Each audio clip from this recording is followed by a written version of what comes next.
Hi అండి, అందరికీ నమస్తే. నేను మీ హరిత Mohan. Welcome back to RJ tasty treats. ఈరోజు వీడియోలో మీకు మీల్ మేకర్తో ఒక సింపుల్ ముంత మసాలాని ఎలా చేసుకోవాలో చూపిస్తాను. మీల్ మేకర్ని కర్రీలా తినని వాళ్ళకి ఇది ఒక బెస్ట్ రెసిపీ అని చెప్పొచ్చు. ఈ మీల్ మేకర్లో ఫైబర్ కంటెంట్ ఎక్కువగా ఉంటుంది కాబట్టి వీటిని వీలైనంత వరకు అందరూ ఎక్కువగా తినడానికి ట్రై చేయండి. కాకపోతే మీల్ మేకర్ని అందరూ ఒకేలా తినాలని లేదు కదా. తక్కువ టైంలో కావాలనుకుంటే ఈ సింపుల్ స్నాక్ ఐటమ్ని చేసుకొని తినేయచ్చు. మరి ఈ మీల్ మేకర్ మసాలాని ప్రిపేర్ చేసేసుకుందామా? ఇక్కడ నేను పావు కేజీ మీల్ మేకర్ని తీసుకున్నాను. చూడండి, ఇవి అన్నీ ఒకే సైజులో ఒకేలాగా రౌండ్గా బాగున్నాయి కదా.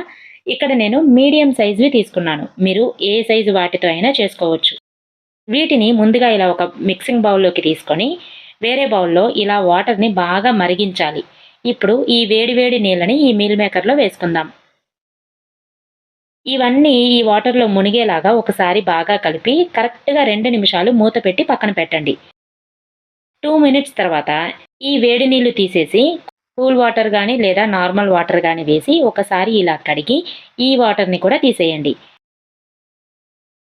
ఇప్పుడు వీటిని మరీ గట్టిగా స్క్వీజ్ చేయకుండా లైట్గా ప్రెషర్ పెట్టి పిండి తీసుకోవాలి. వీటిలో లైట్గా వాటర్ ఉండాలి. కంప్లీట్గా పిండితే మీల్ మేకర్ హార్డ్గా అయిపోతుంది. చూసారు కదా, ఇలా లైట్గా వాటర్ ఉండేలా చూసి తీసుకోవాలి. ఇప్పుడు ఈ మీల్ మేకర్లో 2 స్పూన్లు శనగపిండి, 2 స్పూన్లు బియ్యపిండి, 2 స్పూన్లు మైదా లేదా కార్న్ఫ్లోర్, రుచికి సరిపడా ఉప్పు, పావు స్పూన్ మిరియాల పొడి, పావు స్పూన్ గరం మసాలా, పావు స్పూన్ ధనియాల పొడి, అర స్పూన్ అల్లం వెల్లుల్లి పేస్ట్ వేసి వాటర్ అస్సలు వేయకుండా ఇవన్నీ కలిసేలాగా బాగా కలుపుకోవాలి. మీల్ మేకర్లో ఉన్న వాటర్ సరిపోతుంది కాబట్టి మరీ గట్టిగా పిసుకుతూ కలపకుండా ఇవన్నీ కలిసేలా ఇలా కలుపుకోండి. ఇవి కలిపేటప్పుడే ఒక పక్క మీరు స్టవ్ మీద డీప్ ఫ్రైకి సరిపడా ఆయిల్ని పెట్టి బాగా మరిగించండి. ఇలా కలిపిన తర్వాత వీటిని పక్కన పెట్టి ఆయిల్ కూడా బాగా మరిగిన తర్వాత లో ఫ్లేమ్లో పెట్టేసుకొని ఈ మ్యారినేట్ చేసిన మీల్ మేకర్ని నెమ్మదిగా కడాయికి పట్టినని వేసి జస్ట్ 2 మినిట్స్ పాటు ఫ్రై చేస్తే సరిపోతుంది. మధ్యలో ఇలా కలుపుకుంటూ అన్నీ ఒకేలా ఫ్రై అయ్యేలా చూసుకోవాలి. చూడండి, చక్కగా ఇలా విడివిడిగా వేగుతున్నాయి కదా. ఇప్పుడు వీటిని తీసి పక్కన పెట్టి మిగతా వాటిని కూడా బ్యాచెస్గా తీసుకొని ఫ్రై చేసుకోవాలి. అన్ని ఫ్రై చేసిన తర్వాత టేస్ట్ కోసం నేను పావు కప్పు పల్లీలు కూడా ఆయిల్లో ఇలా ఫ్రై చేసుకుంటున్నాను.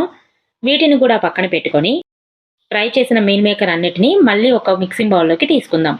చూడండి, మీల్ మేకర్ అస్సలు ఆయిల్ పీల్చకుండా లోపల చాలా సాఫ్ట్గా బయటికి క్రిస్పీగా ఫ్రై అయిపోయాయి. ఇందులో ఇప్పుడు సన్నగా తరిగిన ఒక ఉల్లిపాయ ముక్కలు, 3 పచ్చిమిర్చి ముక్కలు, కొత్తిమీర, పల్లీలు, కాస్త ఉప్పు, కొంచెం కారం, పావు స్పూన్ చాట్ మసాలా, ఒక ఫుల్ నిమ్మకాయని రసం పిండి తీసుకోవాలి. ఇప్పుడు ఈ వేసిన మసాలాలన్నీ కలిసేలాగా బాగా కలుపుకోవాలి. బయట బండి మీద ముంత మసాలాలు కలుపుతారు కదా, ఆ విధంగా మీరు చక్కగా పైనుంచి కిందకి ఇలా తిప్పుతూ బాగా కలుపుకోండి. అంతేనండి, మీల్ మేకర్ మసాలా రెడీ అయిపోయింది. కేవలం 10 నిమిషాల్లో హ్యాపీగా మీరు టీ చేసుకున్నంతసేపు కూడా పట్టదు. ఈవినింగ్ టైంలో ఇలా స్నాక్ చేసుకొని తిన్నారంటే హ్యాపీగా టీతో ఎంజాయ్ చేస్తూ తినచ్చు. పిల్లలకి కూడా హెల్త్కి చాలా మంచిది. మీల్ మేకర్ని కర్రీలా ఎక్కువ తినలేని వాళ్ళు ఇలా చిటికెలో చక్కగా మసాలాలా చేసి తినేయండి.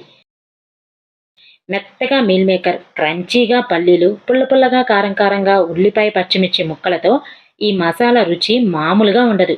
ఎంత తింటున్నారో తినకుండా మొత్తం తినేస్తారు. ఇంత చిన్న హెల్తీ స్నాక్ రెసిపీని తప్పకుండా మీరందరూ ట్రై చేయండి. మీకు ఖచ్చితంగా నచ్చుతుంది.